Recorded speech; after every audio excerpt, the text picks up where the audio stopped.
U jednom kafiću u Beranama, pred očima prisutnih gostiju, dogodio se zločin koji je potresao region i ogolio jednu od najopasnijih istina našeg društva.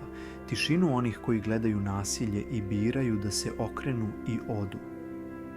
22-godišnja Dejana brutalno je napadnuta na svom radnom mestu 25.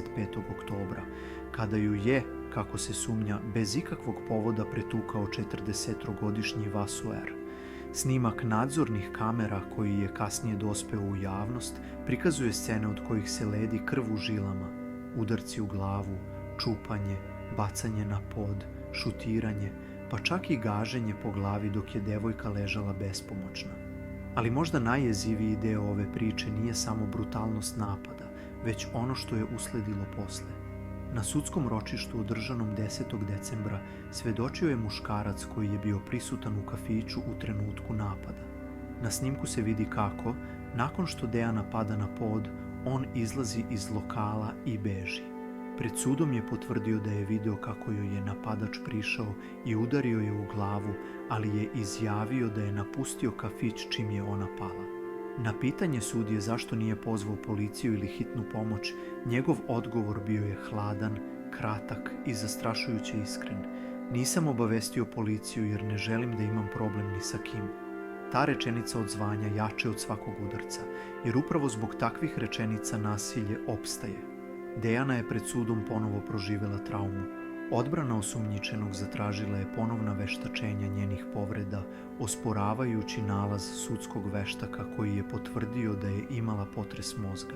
Istovremeno zatraženo je i novo psihijatrijsko veštačenje napadača, uz pokušaj da se odgovornost umanji tvrdnjama da navodno nije znao šta radi. Prema ranijem nalazu, osumnjičeni je bio uračunljiv u trenutku napada. Dok sudski proces traje, Dejana tvrdi da njene patnje nisu prestale. Nakon što je slučaj dospeo u medije i nakon hapšenja osumnjičenog, ona i njena porodica počeli su da dobijaju pretnje. Nepoznati muškarac ju je, kako kaže, pratio danima, a zatim se pojavio ispred njenog stana. Reči koje joj je tada uputio bile su jasne i zastrašujuće. Kad odeš kod sudije, moraš da odustaneš od postupka. Znam gde si. Dejana priznaje da policiji u početku nije prijavila pretnje jer nema poverenja u njihov rad. Kaže da je, čak i nakon prvobitne prijave napada, sa vidljivim povredama i medicinskom dokumentacijom, institucije nisu reagovale sve dok snimak nasilja nije postao javan. 2 dana nakon što ju je pretukao, isti čovek je, tvrdi Dejana, došao do njenog stana. Policija tada, kako navodi, ponovo nije reagovala. Tek kasnije, nakon dodatnih incidenata i medijskog pritiska, slučaj je pokrenut. Ovo nije samo priča o jednom napadu, ovo je priča o strahu, o ćutanju, o bekstvu umesto pomoći.